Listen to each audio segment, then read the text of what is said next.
igihe kizakubwira kandi wibuke ibihe twabanyemo. Tanasha Donna nyuma y'uko Diamond amweretse ko atakimutekereza.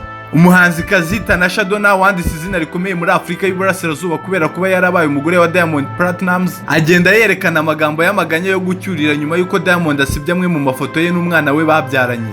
Tanasha Donna wamaze gutandukana na Diamond agahita yinjira muri muzika byeruye, byagiye byumvikana kenshi ko atakomeje kugira umubano wihariye kandi ukomeye na Diamond, ahubwo wasangaga Diamond akomeza kwerekana ko agikunda Zari Hassan nawe batandukanye bamaze kubyarana abana babiri. Ku mbuga nkoranyambaga Tanasha yerekanye kutishimira ibyo uwahoze ari umugabo we yakoze, agasiba amafoto ye ndetse n'ayo ari kumwe n'umwana we. Abinyujije kuri Instagram, Tanasha yagize ati igihe kizakubwira, gusa izina ryanjye risobanuye byinshi kuri wowe, wibuke ibyo twabanyemo. Byari byitezwe ko Tanasha na Diamond bazarambana. Tanasha watandukanye na Diamond ahanini yavuga ko atabasha kwihanganira imico ye no kuba umuryango w'umugabo utaramwiyumvishemo, bigatuma abona atakomeza ubuzima bwe muri Tanzania, ahitamo gusubira iwabo muri Kenya. Tanasha yavugaga ko yisanze mu muryango utamukunda.